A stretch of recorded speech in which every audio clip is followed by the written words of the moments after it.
একজন একজন করে আমার রুমে ঢুকছে, আর একজন একজন করে রুমে ঢুকে একজন একজন করে ফিজিক্যালি করে বের হয়ে গেছে। এখন নিয়মিত কাজ করতে সাপ্লাই দিতেছে। আপনি রাত্রে কয়টার সময় আসছেন এখানে আপা? রাত 3:30টায়। এত রাত্রে আপনি কেন আসছেন এখানে? একজন একজন করে তিনজন করার পরে আমার হচ্ছে আইফোন ছিল 16 Pro Max 2 লাখ টাকার উপরে, আমার হচ্ছে মোবাইল নিয়ে গেছে। মূলত আমি এমনি নর্মাল একটা আর্টিস্ট, মাঝে মধ্যে কাজ টাজ করি। রাত্রে 22 তারিখ তাহলে আমাদের 3:30 বাজছে, 3:30 4টার দিকে আমরা এসে এই রিসোর্টে পৌঁছাইছি।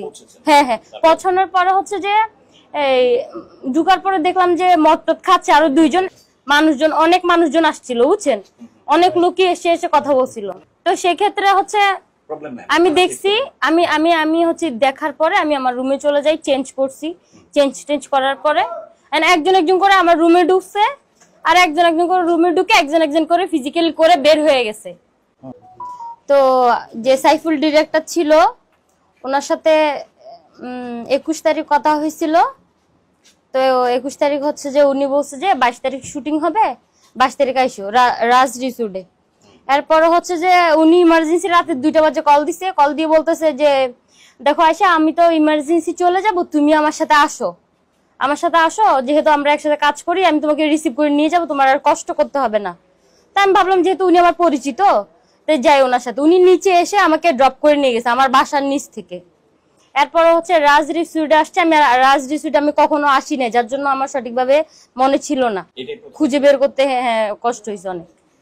তারপর হচ্ছে যে আসার পরে দেখলাম যে কিরে আমাদের যে শুটিং এর যে লাইটিং থাকে, lighting man, cameraman, makeup man, ইত্যাদি যে লোকজন থাকে কেউ ছিল না ওখানে। এরপরে হচ্ছে যে নাসির, ডিরেক্টর নাসির, আরো আছে ডিরেক্টর নাসির উদ্দিন কি জানো ওনার নাম। তো হ্যাঁ উনি উনি সব চ্যানেলে কাজ করাইছে, ওনারা সবাই চিনে। হ্যাঁ পরিচিত আগে থেকেই। তারপর হচ্ছে যে আসার পরে দেখলাম হচ্ছে কি যে ওখানে আরো 2জন লোক ছিল।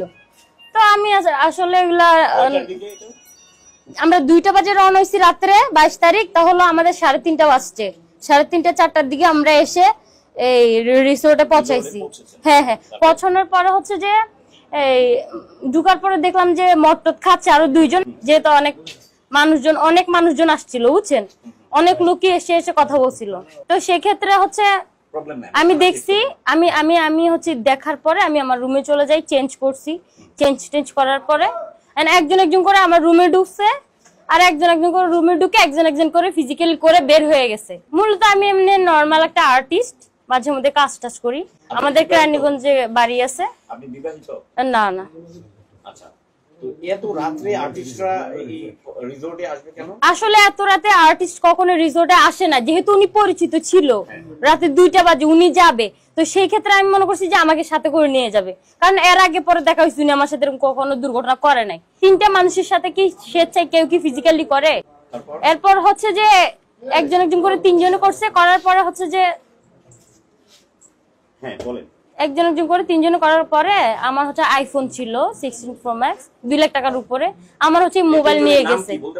হ্যাঁ, একজনের নাম হচ্ছে বাবর, আরেকজন তো নাসির বলছি, ডিরেক্টর নাসির, ওনার নামটা আমার সঠিক জানা নেই। জায়গায় জায়গায় মানুষ কর্মকর্তা যেগুলা খাবার দাবার এনে নেওয়া দেয়, এদের মধ্যে এদেরকে বলে হেল্প করতে চাইছিলাম, যেহেতু ওরা সার করে অনেক প্রাধান্য দিচ্ছে, আমি জানি যে ওরা আমাকে কখনো হেল্প করবে না। পরে গাড়ি প্রাইভেটে করে নিয়ে আসছে, প্রাইভেটে করে আবার আমাকে হচ্ছে যে এয়ারপোর্টের ওখানে নামাই দিচ্ছে। মানে আমি যে নামবো চিল্লি কেমনে করবো? কোথায় নামাইছে? আমার ঢাকা নামাইছে। ঢাকা নামিয়ে দিয়েছে। এরপরে কি করলেন? আমি বাসায় গিয়ে রেস্ট নিছি, ওষুধ খাইছি। আমি 2 দিন পরে যাই আমাদের মিরপুর থানায় গেছি, মিরপুর থানা থেকে মূলত আমাকে এখানে পাঠাইছে।